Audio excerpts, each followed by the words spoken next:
hermanos amados, mis hermanitas, pueden sentarse por favor, mis hermanitos también. Qué bueno volverles a saludar. Hacía mucho tiempo que no los miraba, más o menos algunos como una hora. Pueden descender mis hermanos de la alabanza. Hermano Felipao, bendiciones, bienvenido. Hermano Felipe Bunster, ya le dieron la bienvenida, pero pues yo los saludo también.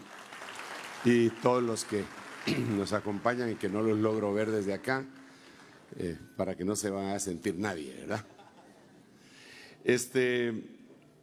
Hemos estado conversando, hermano, de un tema que para mí es altamente sensible, es importantísimo.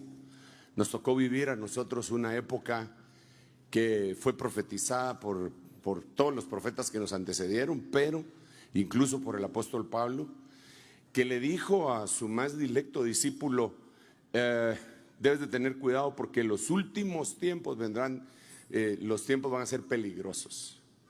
Y entonces empezó a decirle por qué razón iban a ser tiempos peligrosos. Los hombres serán amadores de sí mismos. Le dice 16 cosas más y cierra diciendo: amadores de los placeres más que de Dios. Pero en toda esta situación, yo siempre he pensado que según lo veo en la Biblia, todos los finales se parecen a los principios, todos. Por eso vemos a Génesis, vemos una serpiente en Génesis engañando a una mujer o persiguiéndola, y en Apocalipsis ya creció la serpiente y ahora es un dragón, pero le dicen la serpiente antigua, al cual es el diablo y Satanás, persiguiendo a una mujer también que ahora es la iglesia. Y todos los principios se parecen mucho a los finales, todos. Entonces, el principio de la iglesia, cuando el apóstol Pablo empezó a ministrar el evangelio de la gentilidad, se enfrentó con muchas cosas, teorías falsas, de todo. Él se enfrentó a todas las cosas que nosotros también nos vamos a enfrentar, porque ya le dije, se parece el principio al final y el final al principio. Dentro de las cosas que él se enfrentó, fue con filósofos que sostenían doctrinas bien erróneas, pero también bien fabricadas mentalmente. Él se tuvo que enfrentar a los epicúreos y a los estoicos. Él se tuvo que enfrentar, por otro lado, a los fariseos, a los saduceos y a los herodianos, pero esos ya eran religiosos. Pero en cuanto a los otros, eran filósofos griegos. Usted debe recordarse eso, por favor. Usted debe recordar que cuando el Señor Jesucristo regrese, va a destruir una estatua en donde están los 4 imperios: Babilonia, Medo-Persia, Grecia y Roma. Pero eso a veces nosotros pensamos: no, ya se destruyó Babilonia, ahora le toca a Medo-Persia. Ya se destruyó Medo-Persia, ahora le toca a Grecia. Ya se destruyó Grecia, ahora le toca a Roma, y Roma es el único que va a ser destruido. No, la profecía de Daniel dice que los 4 imperios van a caer juntos. O sea, eso lo que nos da a entender es que en este momento Babilonia está vigente, Medo-Persia está vigente, Grecia está vigente y Roma está vigente. ¿Qué significa cada una de esas cosas? Bueno, significa un montón de situaciones, pero en cuanto a los griegos, usted debe recordar que los griegos fueron conquistados por los romanos militarmente, pero de otra manera no fueron conquistados. Culturalmente ellos conquistaron a los griegos y a nosotros. Nosotros en el mundo occidental tenemos muchas cosas que proceden de antaño. El derecho que nosotros sostenemos, las leyes y todo, es el derecho romano.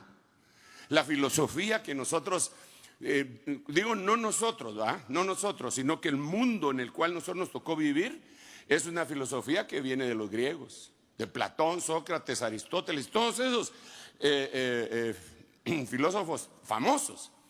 Porque lo que ellos tienen que venderle al final de cuentas a la humanidad está en la mente. Ellos tienen, porque primero logran conquistar la mente y después las acciones. Entonces de esto estuvimos predicando desde la mañana, desde el primer servicio, y yo les decía a los hermanos que había un filólogo, filósofo, poeta, músico, pensador, que era hijo de pastor y también era nieto de pastor, era tercera generación de pastor, pero él no fue pastor, sino que se dedicó a estas cosas que ya le mencioné, y se convirtió en el pensador más influyente del siglo XIX.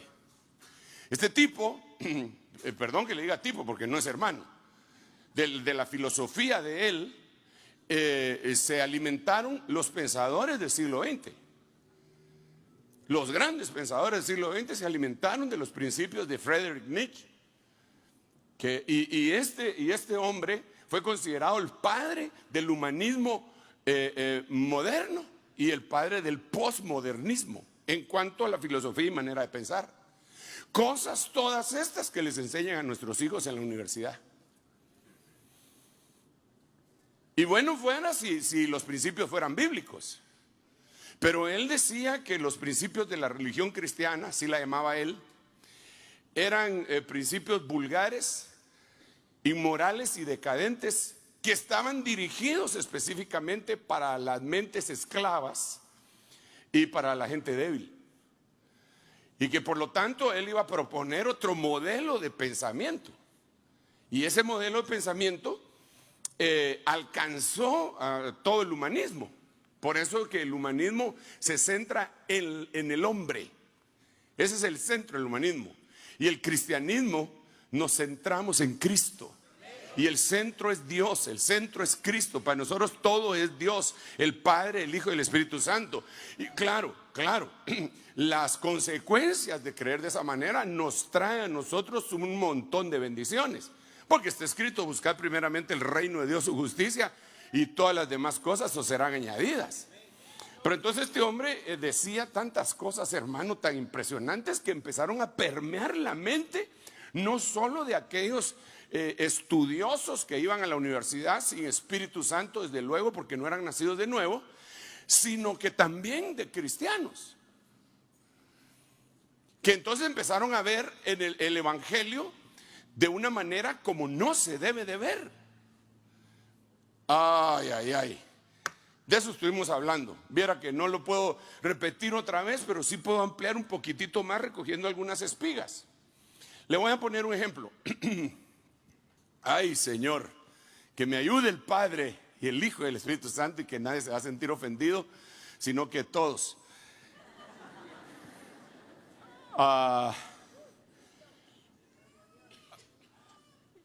Vi ahora en las redes, hermano, uno se entera de lo que pasa en todo el mundo en cuestión de segundos. Se dice que cuando se hundió el Titanic, la noticia llegó a todos los lugares más allá de un mes. Imagínense, hoy pasa algo en cualquier parte del planeta y nosotros ya lo sabemos inmediatamente. Por eso que yo lo miro a usted así, cada vez se va a ver no sé qué. Si metió un gol y usted está en la iglesia y metió un gol el equipo de sus amores, ¿verdad? No voy a decir quién porque se decepcionan algunos, ¿verdad? Están ahí, aleluya, y en ese ratito fue que metieron el gol. Estamos bien comunicados. Entonces a veces nos damos cuenta de lo que predican personas, hermano, y dice uno, y la gente dice amén a eso. Ejemplo, vi un predicador. No vine a criticar predicadores, tengo que hacer constar esto, pero sí estoy en contra de que a la gente se le manipule y se le engañe. Entonces el predicador está predicando, es un día domingo, él está predicando, una iglesia muy linda por cierto, y él está bien entacuchadito, y la gente que lo está oyendo también está bien entacuchadita. No es aquí en Guatemala para que se le van quitando a usted el don de la sospecha. Y entonces de repente él truena los dedos, para poner un ejemplo, y los servidores le llevan un saco, todo roto y con parches, y bastante, le queda más grande, muy grande, que no es de su tamaño, pero le queda todo, y está muy mal el saco, está muy mal, está todo parchado, es horroroso.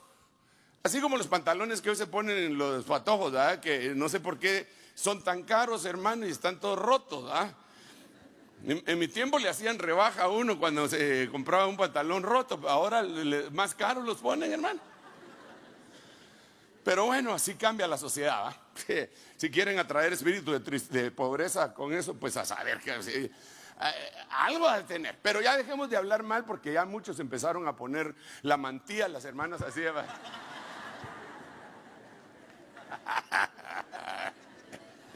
Perdón. No quiero molestar a nadie, ya le dije, ¿verdad? A todos. Desde el que está aquí hablando hasta el último. Pero denle un aplauso al Rey y no se enoje conmigo. Mire pues, mire. Entonces viene él y está hablando de la prosperidad. Entonces él está diciendo: no, pues, ¿cómo van a querer ustedes que yo ore por ustedes si me miran todo harapiento? Entonces truenan los dedos y le llevan el saco, que ya le dije, ¿va? No sé, hasta me dan ganas de ponérselo en el video, pero no lo voy a hacer. Ni un poquito.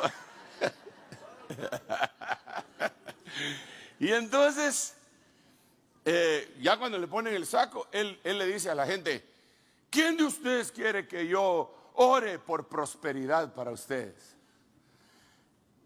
Usando esta vestimenta. Y todos le empiezan a decir: no, yo no. Y entonces, claro, dice: ¿cómo va a querer usted que alguien en una condición paupérrima lo va a bendecir a usted? Ya se quita su saco, ya engañó a toda la gente, y entonces sigue hablando. Y la gente se fue con la finta. Pero se les olvida que no es por vista. Porque si así fuera, entonces, ¿cómo el ladrón en la cruz? ¿Acaso le hicieron maquillaje al Señor Jesucristo? ¿Acaso le quitaron todas las torturas y le sanaron las heridas y lo sentaron en un trono y le pusieron una corona de oro y un cetro en su mano derecha y lo sentaron en el trono de oro blanco, qué sé yo, para que el ladrón en la cruz lo reconociera? ¿Cómo lo vio?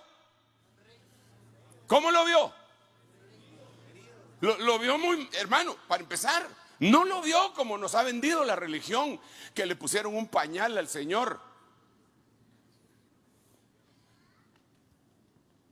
A los prisioneros, discúlpeme, hermano, porque es atentatorio contra toda mentalidad todavía un poquito religiosa. Pero los romanos no mataban a su gente así, los desnudaban completamente.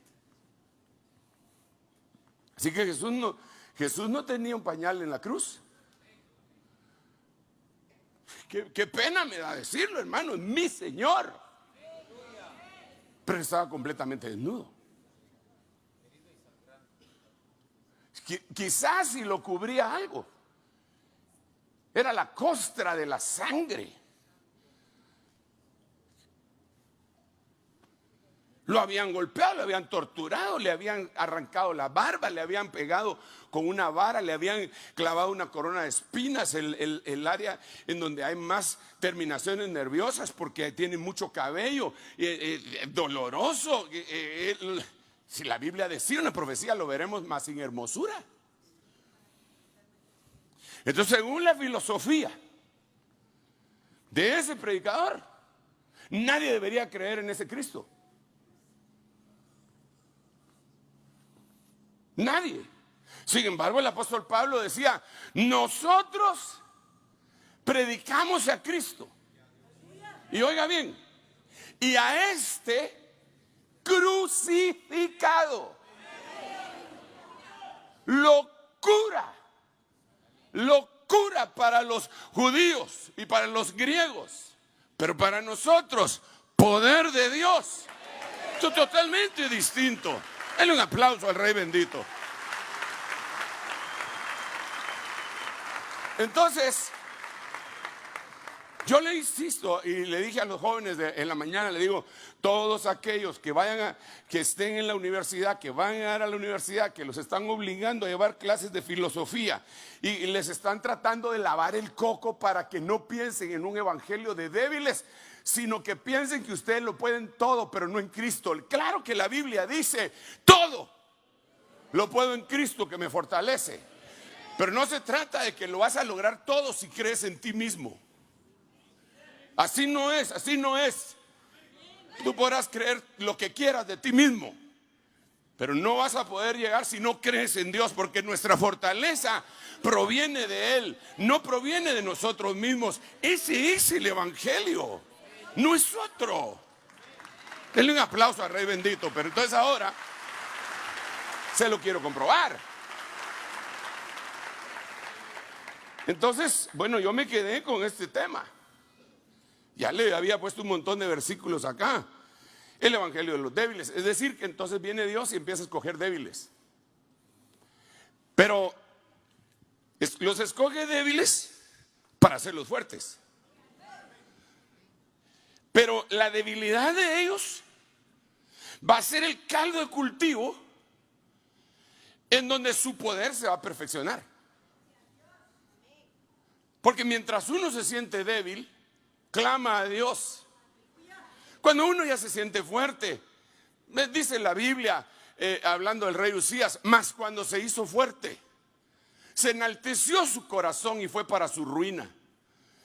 Pero mientras uno sabe que uno es débil, mientras uno sabe que uno es deudor delante de Dios, mientras uno sabe que es vulnerable y que puede tropezar y caer, ¿acaso no lo dice Gálatas? ¿Acaso no lo dice Efesios? ¿Acaso no dice también, si nosotros sorprendemos a alguien en pecado, que lo tenemos que restaurar en espíritu de mansedumbre? Pero dice, los espirituales lo tienen que hacer, pero dice, tomando en cuenta que a ti te puede pasar lo mismo. ¿Acaso no dice la Biblia, el que quiera estar firme? Entonces, bajo esa perspectiva, Dios anda buscando gente que ha sido débil, y que en su debilidad han clamado a Dios.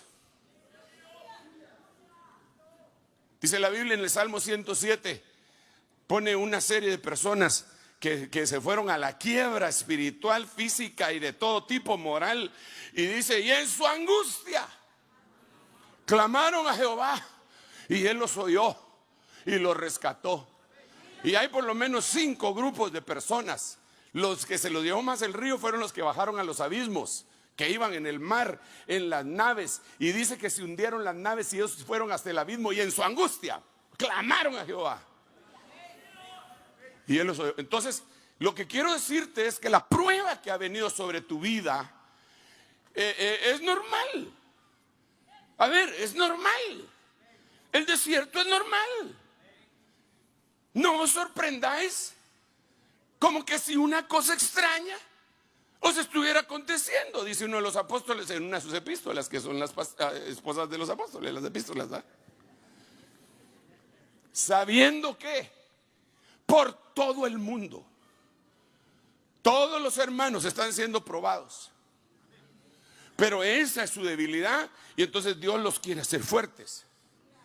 Ahora, lo asombroso de esto que yo le quiero compartir es que mientras están débiles, su fe está latente, y llega un momento en el que como que rompieran una barrera, una barrera, no sé cómo llamarle, un umbral del dolor, se disparan y de repente se convierten en héroes y hacen cosas que quisieran hacer en ellos mismos, pero no pueden. A lo mejor se lo digo con los versículos bíblicos, ¿verdad? Ya le expliqué así que solo lo voy a leer. Elías era hombre sujeto a las mismas debilidades nuestras. Y aquí pone debilidades sentimentales, esta Biblia del Código Real. E hizo oración fervorosamente para que no lloviera, y no llovió sobre la tierra por 3 años y 6 meses. Entonces aquel hombre débil sentimentalmente, frenó la lluvia y el rocío sobre toda la tierra. Mire qué poder, hermano. Mire qué poder. Y era débil. Pero en su debilidad Dios lo estaba. Por eso es que Pablo decía, y se lo vuelvo a repetir, 1 Corintios, él dice, yo he estado rogándole a Dios que me quite este aguijón, que tengo un aguijón en la carne, que es un mensajero de Satanás que viene y me abofetea. Y yo se lo pedí al Señor. 3 veces se lo pedí, no me lo quita. Pero la última vez me dijo: bástate mi gracia, porque mi poder se perfecciona en tu debilidad. Entonces, tu debilidad es el caldo de cultivo para que el poder de Dios se perfeccione. Pero si te sientes así, campeón y fuerte y toda la cosa, bueno, gracias a Dios, porque Dios te fortaleció. O tal vez tienes tu autoestima un poco elevada, por no decir eres orgulloso. Hebreos 11:34, ya lo leímos también, pero voy a llegar al punto donde me quedé. Apagaron la violencia del fuego, escaparon del filo de la espada. Siendo débiles fueron hechos fuertes, siendo débiles fueron hechos fuertes. No se hicieron fuertes, fueron hechos. ¿Cuál sería la diferencia?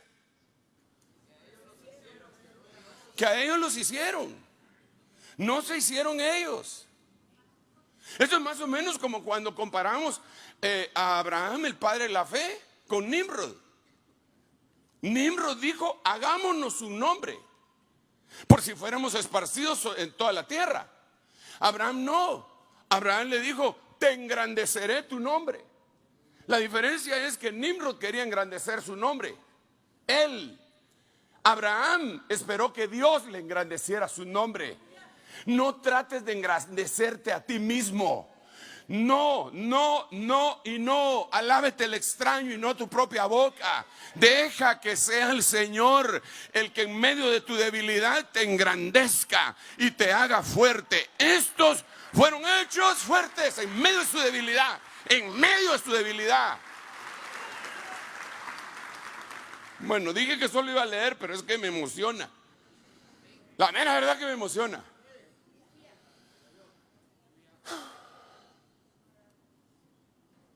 Mucho. Aquí vemos a Pablo. ¿Sabéis que por una debilidad de la carne os proclamé las buenas nuevas por primera vez? Eso dijimos en la mañana, que tenía una enfermedad en sus ojos. Y él fue y predicó el evangelio. Y ellos, fíjense qué tremendo, ellos tuvieron fe. Porque ellos, en lugar de decir: no, que no me va a poner las manos, me va a pasar sus chaquirrias esas que tienen los ojos, me va a contaminar. En vez de eso, dice que esto le dijeron, le querían ofrecer sus propios ojos, porque él lo testifica diciendo que si ellos hubieran podido quitarse los ojos, arrancarse los ojos de ellos para dárselos, lo hubieran hecho. Entonces tenían otra fe.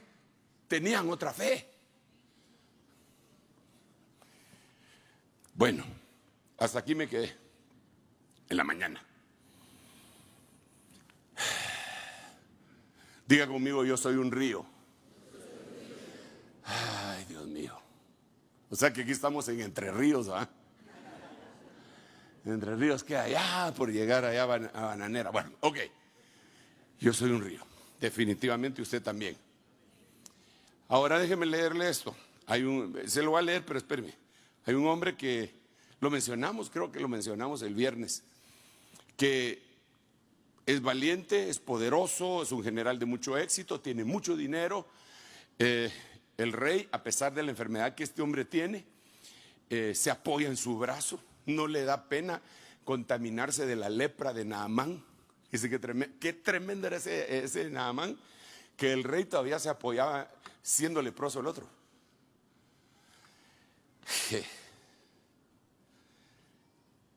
Y entonces le llega a este hombre la sanidad por medio de una debilucha. Dios usa a los debiluchos que conservan su fe. Dios usa a los debiluchos como Job, que dijo: aunque me mate, en él espero. Dios usa a los debiluchos que pueden decir como él dijo: yo sé que mi Redentor vive. Yo sé que mi Redentor vive, y en el día postrero se levantará de en medio de las cenizas. Yo sé en quién he creído. Yo sé en quién he creído. No puede depender tu vida espiritual de victorias que podríamos decir parciales, pírricas. Tiene que ser la fe en Dios. Entonces esta mujer era una muchachita, dice que era una muchachita, era más o menos déjeme que yo lo mire así, según la Biblia, era una esclava, pero se puede traducir la palabra, esta muchachita se puede traducir que era una niña casi. Vaya pues, pongámoslo. ¿Le parecería bien de cuántos años? Écheme una manita. Entre 12 y 13. Ella salió a hacer un mandado a la tortillería, porque los hebreos comen tortilla, hermano, con frijoles, y si no tiene frijoles, aunque sea con sal, porque rico. No sé si usted ha probado la tortilla con sal. El que no lo ha probado no es chapín, necesita Tortrix. Valga la propaganda, ¿eh? Entonces la mandaron a traer las tortillas y vinieron unas bandas de arameos y agarraron a la muchachita y se la llevaron, 12 años. Y ella, si era una adolescente, y ella pataleaba, y yo me la imagino, y ellos la arrastraron y se la llevaron.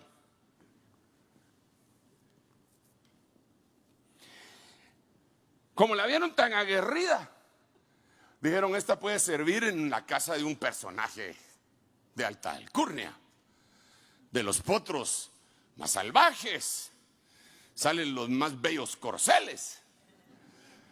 Entonces la entregaron a Naamán, y ahí está la débil. Diga conmigo, la débil. Ahí está la débil lavando la ropa.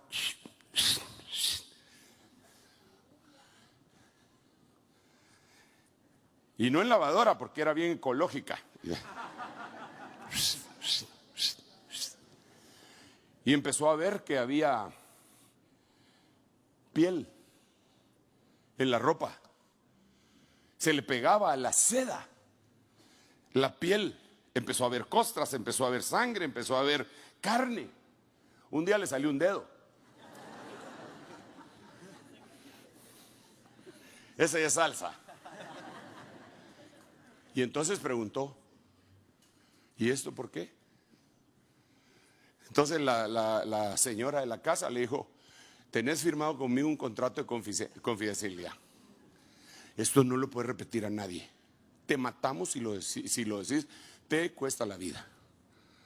¿Estamos? Sí, dijo ella. Naamán tiene lepra. Y la débil no dijo, ¡ay! Yo ya lo toqué, ya estoy contaminada. No dijo eso, sino que lo que dijo fue, si mi Señor supiera que en mi tierra hay un profeta que lo puede curar. Ay, hermano, es que mire pues, mire, denle un aplauso al rey. Denle un aplauso, denle un aplauso. ¿Sabe qué me asombra?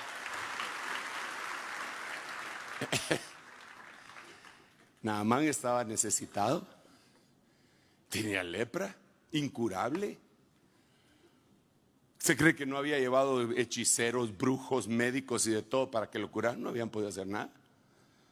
El médico real seguramente lo atendía, no había podido hacer nada.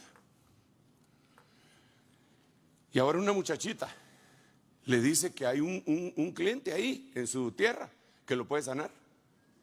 Ahora, aquí pueden venir las ideas del evangelio nicolaíta, ¿verdad? Ese que todo es éxito y victoria y solo cuentan sus éxitos pero nunca sus derrotas. Mientras que Pablo decía, acordaos de mis cadenas. Entonces viene y le dice, bueno, le hubiera dicho, y si tenés un profeta tan poderoso, ¿por qué permitió ese Dios al que tú le sirves? ¿Por qué permitió que yo, que soy pagano, te haya arrancado de tu hogar? ¿Por qué? Si tu Dios es tan poderoso, ¿por qué no te liberta? Sino que te trajo de esclava aquí. Ni sueldo te doy, ni el mínimo te pago. mucho menos bono 14 y aguinaldo. ¿Por qué? Eso hubiera podido decir él. Pero el caldo de cultivo llamado debilidad estaba tan palpitante en él que su esperanza dijo: yo voy a ir. Fue a pedirle permiso al rey, usted sabe la historia, y se fue a Israel, entró en donde estaba. Primero fue con el rey porque creyó que el rey lo podía sanar. Es que la mente humana, usted, le habían dicho claramente que era un profeta y va a buscar un rey. Aquí traigo las cartas de presentación de mi rey. Y cuando lo mira el rey dice: ay, Dios mío, ya mire, en ayuno se puso. Miren, el rey anda buscando cómo hacer guerra conmigo. Miren lo que me manda a decir, que sane a este hombre de lepra. Ese rey tampoco sabía que en su propio territorio había alguien que podía curar la lepra. Hermano, la gente que se cree mucho y que son reyes, por decirlo así, que son altivos, no saben que hay un Dios todopoderoso que se manifiesta en las cosas más débiles.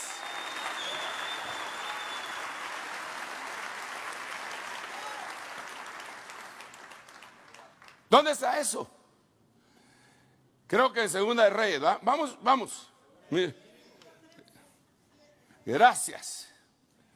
Vamos a ver, leámoslo. Ay, perdóneme, hermano.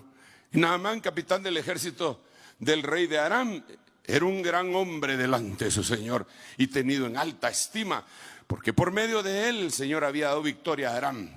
También el hombre era guerrero, valiente, guapo, busca likes, pero leproso. Pero leproso. Y habían salido los arameos en bandas y habían tomado una cautiva a una muchacha muy joven de la tierra de Israel, y ella estaba al servicio de la mujer de Naamán. Y ella dijo a su señora: si mi señor estuviera con el profeta que está en Samaria, entonces lo curaría de su lepra. Naamán entró y habló a su señor diciendo: esto y esto ha dicho la muchacha que es de la tierra de Israel. Entonces el rey de Aram dijo: ve ahora y enviaré una carta al rey de Israel. Él fue y llevó consigo 10 talentos de plata, 6,000 siclos de oro y 10 mudas de ropa. También llevó al rey de Israel la carta que decía: ahora, cuando llegue a ti esta carta, he aquí verás que te he enviado a mi siervo Naamán para que lo cures de su lepra. Pues si no era el rey, el profeta. Y sucedió que cuando el rey de Israel leyó la carta, rasgó sus vestidos y dijo: ¿acaso soy yo Dios para dar muerte y dar vida? ¿Para que éste me mande a decir que cure a un hombre de su lepra? Pero considerad ahora y ved cómo busca pleito conmigo. Lo que quiere son el callejón de las trompadas. Pero Eliseo lo oyó. Al oír Eliseo, el hombre de Dios, que el rey de Israel había rasgado sus vestidos, envió aviso al rey diciendo: ¿por qué has rasgado tus vestidos? ¿Qué te pasa? Estás en la calle, rey. ¿Por qué tanto brinco si el terreno está plano? Que venga a mí. Que venga él a mí ahora. Y sabrá que hay profeta en Israel. Ese sí que hay una esa. Lo mandó a llamar y no lo atendió. Lo mandó a llamar y no lo atendió. Repito, lo mandó a llamar y no lo atendió, porque este hombre, como era tan poderoso, necesitaba el caldo de cultivo que se llama debilidad en su máxima expresión. Por eso primero le vino la enfermedad. Esa enfermedad era espantosa. Bueno, yo no sé si hay una enfermedad bonita, pero esa, hermano, era espantosa. Imagínese usted que un leproso en aquel tiempo era terrible. En cualquier tiempo, pues, pero en aquel tiempo era peor. Lo excluían de la sociedad y todo, y le cae esa enfermedad vergonzosa. Porque mire, hay enfermedades que causan más vergüenza que otras. ¿Sí o no? Por ejemplo, si usted tiene una enfermedad y le pregunta: ¿y qué es lo que tiene? Y usted tiene hemorroides. Empieza a hacerse los quites. Bueno, es una enfermedad llamada picazón. ¿Qué picazón será? ¿Qué picazón? Eso no es. Hay enfermedades que marcan a la gente. Si a alguien le dicen que tiene SIDA, imagínense que tuvieron que haber habido leyes para proteger a la gente que tenía SIDA para que no los desplazaran de la sociedad. Porque alguien tiene SIDA, entonces la gente sabe que tiene SIDA y ni la mano le da. Hermano, mucho gusto. Bendiciones. Porque no saben, ¿verdad? No saben cómo es el contagio, pero como sea, es una enfermedad que causa cierta vergüenza. ¿Sí o no? Si tienen otras, no da tanta vergüenza, ¿verdad? Digamos, hay una enfermedad que le llaman la enfermedad de los reyes. ¿Sabe cuál es? No se la aconsejo. Gota. Hiperuricemia. Le dicen la enfermedad de los reyes porque en el medioevo los reyes se atracaban comiendo carne, chupando y todas las cosas, y le daba hiperuricemia. A los pobres no les daba eso. Esos se morían de otra cosa, pero no de eso, ¿eh? Entonces le llaman las enfermedades de los reyes. Eso sí es más. ¿Y qué enfermedad tiene, hermano? Fíjese que el corazón, eso no le da vergüenza, pero todo lo demás sí. Este tenía primero una enfermedad que lo humillaba. Todos los soldados sabían, el valiente, ni modo, se decían, ni modo, ¿qué otra le queda? Si él quiere morir en batalla antes de que lo echen a las cuevas donde están todos los leprosos. Por eso es que se le ponía las flechas así, ¿eh? Y ni una le da.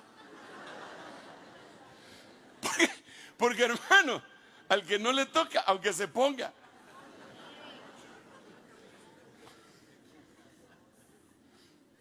¿Cuál es la segunda parte de ese? ¿Y al que le toca qué? Aunque se quite. Entonces fue lo primero. Lo segundo es que le tuvo que hablar por medio de una muchachita adolescente. No fue el médico real. Lo tercero fue que lo mandaron a llamar ya cuando iba de regreso bien bravo. Lo cuarto fue que el que lo mandó a llamar no lo recibió. Y Eliseo envió un mensajero diciendo, bueno, vino Naamán con sus caballos y con su carro. Y imagínense qué entrada triunfal la que hizo, ¿verdad? Híjole. Y se paró en la entrada de la puerta de Eliseo y Eliseo le envió un mensajero diciendo, ve. Ni siquiera salió, hermano, y lávate en el Jordán 7 veces y tu carne se te restaurará y quedarás limpio. Pero Naamán se enojó y se iba diciendo, aquí yo pensé, seguramente él vendrá a mí, se detendrá, invocará el nombre del Señor, su Dios, moverá su mano sobre la parte enferma y curará la lepra. Chilero, ¿ah? Y entonces dice, ¿no son el Habaná y el Farfar, ríos de Damasco, mejor que todas las aguas de Israel? ¿No pudiera yo lavarme en ellos y ser limpio? Y dio la vuelta y se fue endurecido. Y entonces verso 13, sus siervos se le acercaron y le hablaron, diciendo, otra vez los siervos, hermano. Pero lo que yo le quería enfatizar a usted es, como el evangelio es de los débiles, en los débiles se manifiesta, entonces Dios escogió el río Jordán. Ahora, déjeme decirle que el río Jordán es el lugar que está a más bajo nivel del mar de toda la tierra. Tremendo. No hay otro río, no hay otro lugar que esté a más bajo nivel del mar que el río Jordán.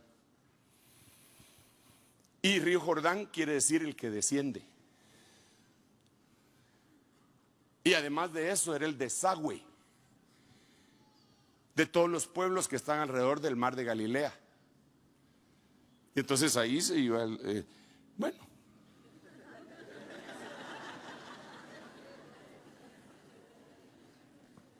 Y entonces aquí viene una cuestión que uno lo debe considerar, hermano. Hay gente que dice, tengo tal enfermedad, pero el que tiene que orar por mí es tan hombre como yo, tan débil como yo y con tantas pasiones como yo. Bueno, entonces andate al Farfar, pues, así se llama, Farfar y a La Habaná, andate a La Habaná. Pero lo que no sabe el que tal dice es que los ríos, ¿se recuerda que usted dijo que era río? Yo no sé por qué lo dijo, porque no sé dónde sacó esa idea. Pues era a repetirles, hermano, que los ríos sucios, débiles, limpian al leproso. Así que no proviene de las aguas cristalinas de un ser celestial, como podríamos autonombrarnos, sino que viene de la gracia de Dios, que se le place utilizar gente débil. Te doy gracias, Padre. Denle un aplauso al Rey. Te doy gracias, Señor. Te doy gracias que escondiste este evangelio de los sabios, de los eruditos, de los inteligentes, de los que se meten y son ratones de biblioteca y saben hablar 10 idiomas. Y se lo diste a estos niños. Así dice Lucas 10, se lo diste a estos niños. Entonces, yo lo que te quiero insistir es que ese momento de debilidad que has estado teniendo, que te ha tenido frustrado, que piensas que ya se terminó tu vida, que has estado entristecido y te ha entrado la depresión, y que dices, ay, hermano, adiós, mundo cruel, ya nunca te veré. Yo diré que no te conocí. Bueno, ese ya es Enrique Guzmán, ¿verdad? Pero esa prueba, ese estado, porque todos de alguna manera somos débiles en algo. Simple y sencillamente es el caldo de cultivo porque Dios quiere hacer algo glorioso en ti. Entonces el Señor como que manda, déjeme que lo piense de esta manera, tiene ahí a toda su iglesia y los tiene bendecidos y todo, pero de alguna manera algunos entran en algún problema, en algún momento de debilidad. Y entonces los ángeles empiezan a pasar, a supervisar, y entonces dice, ¿cómo va, mijito, la debilidad de mi muchachito? Ay, Señor, ya no aguanta. Ah, perfecto, ya va a estar listo, Y sigue, ¿va? Como cuando usted, hermana, pero así como usted le hace a los pasteles. Usted es mala cuando está haciendo pasteles, hermana. Al pobre pastel lo tiene metido en el horno. Si el pastel pudiera quejarse y hacer una asociación para resguardar los derechos de los pasteleros, de los pasteles, la demandarían. Y al fin un día usted viene y lo saca y el pastel dice gloria a Dios y usted le mete un cuchillo. Todavía no está listo y se lo vuelve a meter al horno, ¿no? Entonces viene Dios y dice todavía no está listo. Meta el cuchillo a ver si está. Una traicionota. ¡Pah! Todavía no está listo. Deje el otro ratito ahí. Pero cuando ya está listo, el Rey te come. Dale un aplauso al Rey bendito. Mira, no estés triste. No estés triste. Porque el gozo del Señor es tu fortaleza. Y Él no está permitiendo que pasen cosas con despropósito. Ni están haciendo cosas a sus espaldas. Si Él es el mero jefe, a Él no le ha dado golpe de estado nadie, ni la iniquidad, ni la maldad, ni el diablo, ni Luzbel, ni Belzebul, que el Señor lo reprenda, nadie. Cristo sigue sentado en su trono.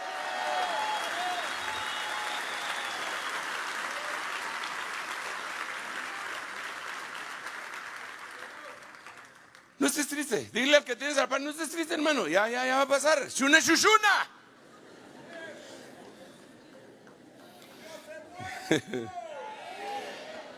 El río Jordán, que no era limpio, limpió al leproso. Porque Dios se complace en utilizar lo que no es, lo que no sirve, lo necio, lo débil. Así es Dios, así es Dios. Leamos otro. Este está cardíaco. Padre Santo, con este voy a finalizar. Vamos a ver, me quedan un montón, pero con este vamos a finalizar, porque esto tiene que llegar incluso, esto tiene mucho que ver con el arrebatamiento. Pero espérese un rato. Ahorita disfrutémonos esto. Job capítulo 42, verso 8. El Señor hablándole a los amigos de Job. Ahora pues, tomad 7 novillos y 7 carneros. Id a mi siervo Job y ofreced holocausto por vosotros, y mi siervo Job orará por vosotros, porque ciertamente a él atenderé, para no hacer con vosotros conforme a vuestra insensatez, porque no habéis hablado de mí lo que es recto, como sí lo ha hecho mi siervo Job. Entonces aquí quiero parar nuevamente. Job está devastado. Aquí todavía no lo han restituido.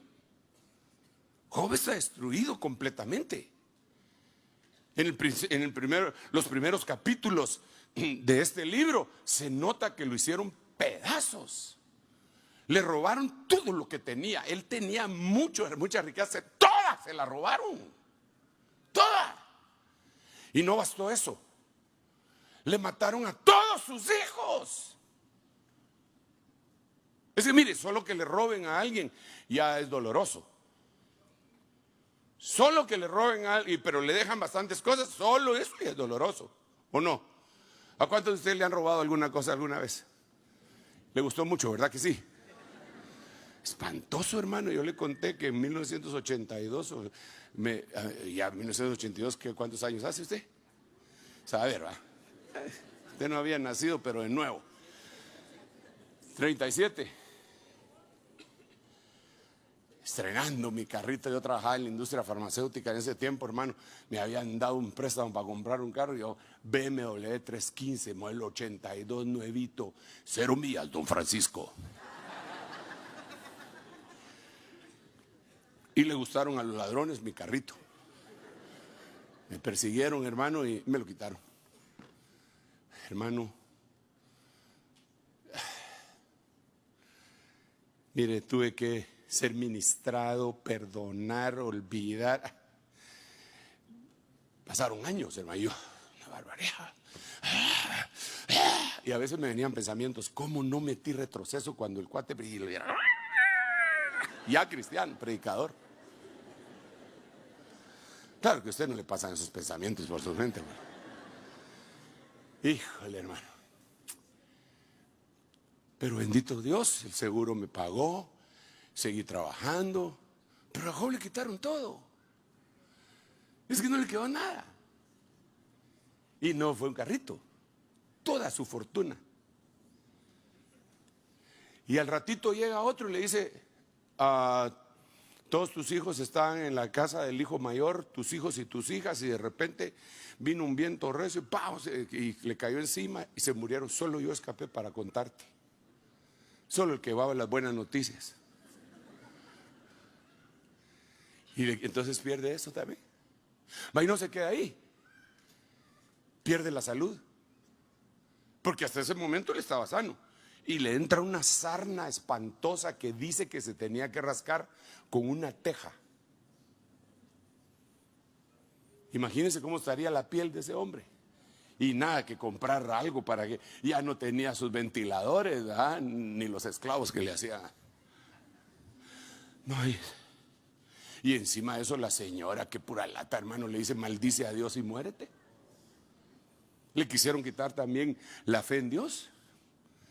Ahora, yo solo quiero, por favor, que usted piense un ratito ¿cómo dibujaría usted a Job a estas alturas del partido? ¿Cómo lo dibujaría? ¿Quiénes son buenos para dibujar? No hay ni uno. Padre bendito. Sí, hay 2, 3 por allá, ¿eh? ¿Cómo le pediría usted a los hermanos de allá que le dibujaran a Job? ¿Cómo lo dibujarían? Llagado, desnudo, sentado en el suelo, con polvo y ceniza sobre la cabeza, llorando, la cara sucia, solo los surcos donde habían pasado las lágrimas, llorando, su rostro demudado, su semblante, no sé cómo.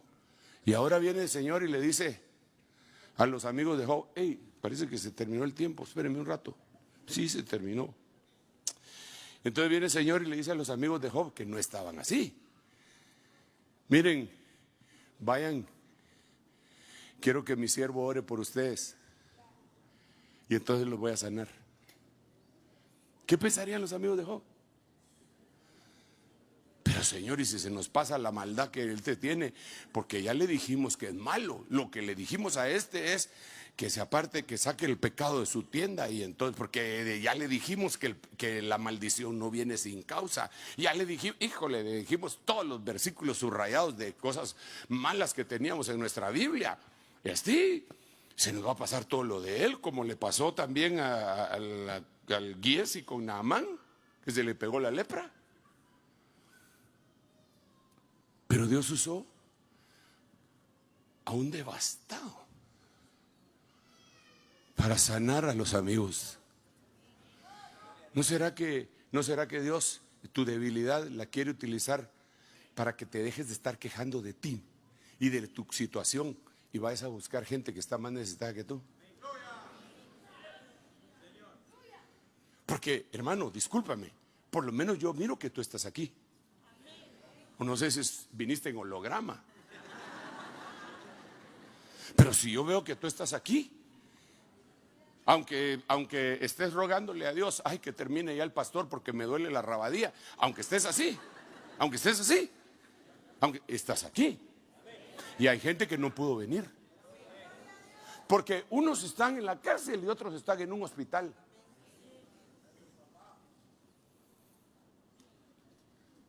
Porque otros ni siquiera están ni en la cárcel ni en el hospital, sino que en su casa, porque no los aceptaron en el hospital y no tienen para ir a pagar una clínica. Ay, sí, hermano, pero yo no aguanto la ciática, hermano, viera que camino así, mire, hermano, viera que...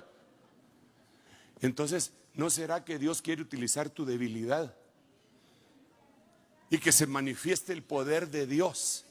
Y que tú llegues ahí con tus falencias, con tus dolencias, con tu debilidad, y llegues a una cama de un hospital del Seguro Social o de algún hospital nacional o no nacional, sino que un privado. Porque cuando uno está enfermo, no importa dónde está, uno está mal.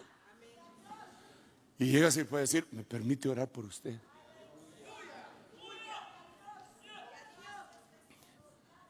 Y él se le va a quedar viendo. ¿Usted? Sí, yo. Sí, yo. Bueno, ore pues. Órale. Y usted, sabiendo que Dios se perfecciona en su debilidad, le pone las manos: Señor, bendice a esta persona, sánala. ¿Y sabe qué le pasó a Job? No tenía pulso, porque se sanó él. Le salió el tiro por la culata, ¿va? Bendice a mis amigos. Y se quedó sano. ¿Sabe cómo le llaman en el mundo a eso? Terapia ocupacional. Dele un aplauso al Rey. La mayoría de la gente llega a una iglesia para que lo bendiga. Hermano, ore por mí, por favor. Le agarra la mano a uno: póngame la mano, hermano. Va, está bien, lo hacemos con mucho gusto. Sí, es parte de nuestro ministerio y nuestro gozo, nuestro llamado. Pero lo lindo es cuando la iglesia entera se da cuenta que son un río de Dios para ir a sanar leprosos, que pueden llegar a diferentes lugares y decir, pues Señor, a mí no me ha funcionado, pero yo sé que funciona. ¿Puedo orar por usted? Sí, puede. En el nombre de Jesús, quede sano. Y vas a ver milagros. Porque esos son los débiles que Dios anda buscando, los que le creen a Él. Porque, hermano, al final de cuentas, si suceden los milagros, ¿quién se puede llenar de orgullo? ¿Quién? ¿Quién se puede decir? Bueno, pues sí, se había orado. Los más grandes sanadores evangélicos habían orado por este hombre. Mire, desde Gille Ávila, Jorge Rasque, hermano Otto, hasta el hermano Sergio, no sé quién había yo, y más enferman. Sobre todo cuando llegó el hermano Sergio, más enfermó el enfermo. Pero aparecí yo, hermano, y le puse las manos y se sanó. Nadie se va a poder gloriar. Nadie se va a poder gloriar porque va a tener ese dolorcito que es su debilidad, ¿verdad? Y entonces, hermano, se sanó. Se me dio sano. Dios anda en búsqueda de débiles que le crean. El evangelio del Señor es poder de Dios. Y claro, va a repercutir en ti. Yo no digo que no. Pero yo quiero que quitemos de nuestra mente la idea de que solo los que están súper requete contra hiper mega sanos pueden ir a orar por los que están enfermos. No, eso no es cierto, no es cierto. Es una falsedad. Y es una falsedad que solo los que les va bien económicamente pueden orar por los que les esté yendo mal. Y tengo el versículo bíblico, pero no se lo doy. Se lo doy. ¿Quiere que se lo dé? Mucha comida hay en el barbecho del pobre. Usted mira un montón de gente que dice, siembre aquí, hermano, yo soy buena tierra. Los pobres son buena tierra. No, pero si son pobres, entonces no le va a ir a uno bien porque a ese le está yendo mal. Sí, pero es la debilidad. Y lo dice la Biblia, que hay mucho fruto, mucha comida, mucha cosecha en el campo del pobre. Entonces, haz el bien. Te está yendo mal, te sientes débil, que lo lamento. De veras, créeme que lo lamento. Amado, yo deseo que seas prosperado en todas las cosas y que tengas salud, así como prospera tu alma. Yo lo deseo. Yo quiero decirte que Jehová te bendiga y te guarde, que haga resplandecer su rostro sobre ti, tenga de ti misericordia, y que la presencia Panim de Jehová se levante sobre tu cabeza, tu casa, y te dé paz. Y te lo digo y te bendigo. Pero también te quiero decir que ese periodo por el que estás atravesando no es para que tú sientas que se terminó todo. No. Y si me muero, aunque se mueran, no terminó todo. Empezó una nueva dimensión. Póngase de pie, por favor. Déjeme bendecir en nombre de Jesús. Dios anda buscando débiles que le crean. Es una locura. Es la locura del evangelio. Amén. Hagamos una oración. Padre, en el nombre de Jesús, como siempre lo hacemos, estamos suplicándote que salves a los nuestros, Señor, aquellos que pues son de nuestra familia, de nuestra casa, Señor, pero que no conocen tu evangelio, incluso que han sido engañados por medio de filosofías humanas, Padre. Por favor, un chispazo de revelación, que venga tu Santo Espíritu, un momentito, Señor, de tu revelación. Y yo sé que cambia nuestra vida, cambia la vida de esas personas que no te conocen, los que son de nuestra casa, nuestros hijos, nuestros hermanos, nuestros padres, cónyuges, todos los que tienen nuestro ADN, Señor, por favor. y aquellos que están a través de las redes y de todos los medios de comunicación masiva, los bendecimos en el nombre de Jesús, los bendecimos, y que sus familias también sean convertidas a ti, Señor, en este tiempo final. Padre, los que están acá, tenemos mucha necesidad de que toque su corazón. Por favor, hazlo tú hoy, Señor. Toca su corazón, atráelos hacia ti, que se salven, Señor, que pasen del reino de las tinieblas a la luz admirable de tu Hijo Jesucristo. Nos adherimos hoy a tu deseo, que no quieres que ninguno perezca, sino que todos procedan al arrepentimiento. Gracias, Señor. Quiero llamar aquí a los que van a aceptar a Jesús como su único y suficiente Salvador. Los hermanos que están designados para darle la bienvenida, métanse ahí en los pasillos, caminando despacio, y para que cuando lo vean le puedan dar la mano y decirle: bienvenido, hermano, no estás viniendo a una religión, estás viniendo a una casa. Esta es una casa, esta es una familia. Habrá alguien que va a aceptar a Jesús y me dicen, ¿verdad? Me avisan para poderlo esperar. Si no, pues continuamos con la oración final. Pero parece que hay algunas personas donde no las veo. Si me levantan la mano, ¿por dónde vienen? Que no veo ninguna mano levantada. ¿Por dónde? ¿Dónde? Allá, allá. Muchas gracias, hermano. Sí, allá. Aquí a mi izquierda. Ah, sí, perdón. Sí, ahí aquí viene mi hermano. Ven, hermano. Tráela. Vamos a orar por él. ¿Habrá alguien más que va a aceptar a Jesús? Recuérdese lo que siempre le digo: no estoy predicando una religión, estoy predicando a Jesucristo, el Hijo de Dios, el que murió. Aquí a mi derecha vienen otras personas. Bienvenida, mi hermano. Aquí a mi derecha vienen otras personas. Bienvenidas, bienvenidas. Bienvenidos, mis hermanos. Si hay alguien más, venga aquí, vamos a bendecirlo, vamos a romper toda maldición. Y solo necesito que el hermano que los trae levante la mano, con eso lo identifica, y yo lo identifico también. ¿Dónde? Aquí. Gloria a Dios. Qué bueno es el Señor. Qué bueno es el Señor. Bienvenidos, hermanos. Si hay alguien más, recuérdese, Dios está esperando a los débiles.